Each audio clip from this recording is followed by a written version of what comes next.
Only Ever You ABL light novel by Moni Byrne. Copyright. Copyright 2025 Moni Byrne. All rights reserved. This is a work of fiction. Any resemblance to actual people, events, or locations is purely coincidental.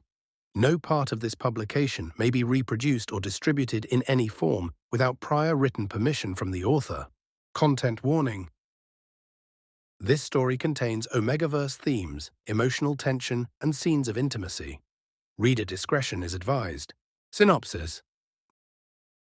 Riley and Niro have known each other all their lives, neighbors, friends, and secret first loves caught between teasing and unspoken feelings. Riley is an alpha heir burdened by family expectations. Niro, a fragile Omega hiding from a world that doesn't seem to want him.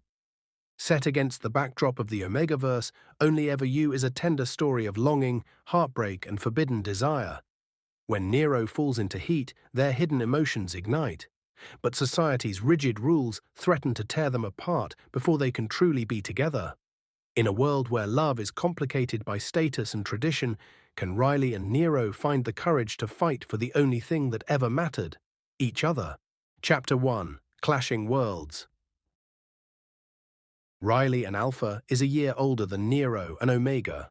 They grew up as neighbors, often clashing, or so it seemed.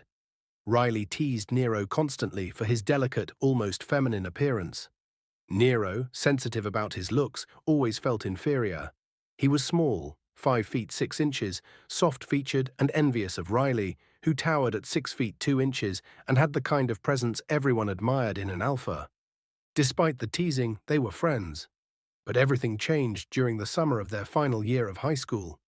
Each morning, Riley waited outside Niro's house to walk to school together.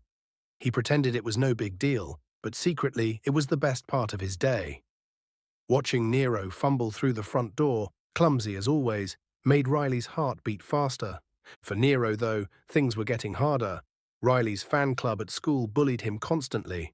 And to make matters worse, he was battling a persistent fever. He tried to distance himself from Riley to avoid drama, but Riley kept showing up, always smiling, always acting like everything was normal. At school, Riley was swarmed by admirers. Niro slipped quietly to class, reminding himself that Riley belonged to a different world. He was perfect, athletic, intelligent, charismatic. Everyone wanted him. And Niro, he was just the delicate Omega with nothing to offer. Chapter 2. Routine and Tension. What Niro didn't know was that Riley had eyes only for him. He had spent years hiding his true feelings, especially from Niro. He pretended to like girls, to play the part of a desirable alpha, but the truth was that the thought of anyone else made his skin crawl. He had only ever wanted Niro. But there was one problem: Riley was the heir to the prestigious Thonogras family, a line of powerful alphas known for their purity and traditions. Riley's parents expected him to marry a proper Omega and produce an heir. Niro, as far as everyone knew, was just a beta and couldn't give him children. Even if Riley confessed, their love would never be accepted. Still, Riley couldn't stop loving him. Chapter 3. Confessions in Silence. That night, Niro collapsed into bed, exhausted and feverish. His dreams were warm and sweet. He felt hands on his body, lips on his own, and someone whispering, "Niro, my love." He woke up sweating, Riley's voice still ringing in his ears. Embarrassed, he brushed it off. But when he saw Riley the next morning, same charming grin, same easy confidence, he flushed, remembering the dream. That day at school, everything felt normal until Niro stayed late for cleaning duty. Alone in the classroom, the fever returned stronger than ever. His body burned, his breathing quickened. He collapsed to the floor just as Riley burst through the door. Chapter 4. The Heat of the Moment. Niro. His name came out like a plea. Riley knelt beside him, holding him close. And then he caught the scent. It couldn't be. It was impossible. But the truth was undeniable. Niro was in heat. Riley's mind was racing, his thoughts a blur as he tried to comprehend what was happening.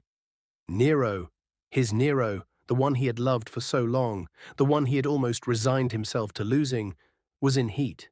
The weight of it hit him like a wave. Niro, the person he had once thought was out of reach because he wasn't an Omega, was now in front of him, more vulnerable than ever. It wasn't supposed to be like this, but here they were. Before Riley could dwell further on the tangled mess of his thoughts, he felt the warmth of lips pressing against his own. It was Niro kissing him, the kiss Riley had only dared to dream about. He couldn't hold back. His lips moved against Nero's urgently, as if making up for lost time, as if he had waited a lifetime for this moment. Niro gasped for air, his breath shallow and quick. His eyes were wide and hazy with a mix of confusion and desire, and his hands reached up to grip Riley's shoulders as though anchoring himself to reality. Kai. Nero's voice trembled, but before he could finish, Riley pulled him into another kiss, desperate and breathless. "Breathe through your nose," Riley murmured between kisses, his voice rough with the raw intensity of the moment. Riley's hands, trembling, began to roam, touching Nero's skin with a mix of reverence and need. The heat between them was overwhelming, but Riley couldn't stop himself. His lips left Nero's, trailing down to his neck, then to his chest. Every touch felt like an electric current, sending waves of heat through both of them.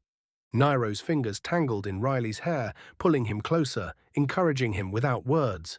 Riley's heart pounded in his chest, but all he could focus on was the feel of Nero's body, the way his breath quickened with every kiss, every touch. The world outside of them seemed to disappear. There was no family, no duties, no future expectations, just the two of them, caught in the heat of the moment. Niro's name escaped Riley's lips like a prayer, and in that instant he knew he could never walk away. When their lips parted, Nero's body shuddered, his breath still uneven. Riley held him, not daring to let go, as if afraid that if he did, this moment would slip away. Chapter 5. Morning After. Niro awoke in his bed, the events of the previous day still fresh in his mind. He was fully aware of what had happened, of the intimate moment shared with Riley, but the weight of it made it impossible for him to face the Alpha. His thoughts were a jumbled mess, and despite the pull he felt toward Riley, he couldn't bring himself to seek him out. It had been like this before, though. Riley was a creature of habit, always waiting for Niro outside his door, always there, as if they were the only two people in the world. But today, Niro woke to find him gone. Riley wasn't there, wasn't waiting. And in a strange way, Niro felt more relief than worry. A part of him was thankful for the space, the time to breathe. But another part of him, the part that couldn't stop thinking about Riley, felt a deep emptiness. But what happened next would change everything. Chapter 6. The Shattered Truth. The PIA system crackled to life, its voice echoing throughout the school halls. Riley Thonogras is no longer a student at Hildebrim High. Niro froze. His heart skipped a beat, the words seeming unreal. Riley was gone. Just like that? No warning, no explanation, nothing. How could he leave without a word? After everything they'd been through, after everything they had? How could Riley just disappear like this? A sense of dread flooded Niro's chest. He couldn't believe it. He didn't want to believe it. Without thinking, he gathered his things and left school, his steps leading him down the familiar path to Riley's house. It was only a few houses away from his own, but it might as well have been miles. His heart pounded in his chest as he rang the doorbell, praying someone would answer, praying for some kind of explanation. The door creaked open, revealing a maid who barely glanced at him before speaking. "The Thonogras family no longer resides here. We're packing up the remaining items." Niro didn't hear the rest. The words barely registered as his world shattered. Riley was gone. He had left without a trace, no goodbye, no explanation. Just gone. Niro's legs gave out beneath him, and he collapsed onto the doorstep, his breath coming in sharp, ragged gasps. His heart felt like it had been ripped from his chest, a weight pressing down on him that was too much to bear. The maid's voice faded away, but Niro couldn't bring himself to stand, to move, to do anything but cry. Riley had left him behind, without a word, without even a chance to say goodbye. Thank you. Thank you so much for downloading Only Ever You. Your support means the world to me. I hope you enjoy diving into this story as much as I enjoyed writing it. If you loved this first part, Please consider sharing it with friends or leaving a review. Stay tuned for part 2. There's so much more to come. With love and gratitude, Moni Byrne.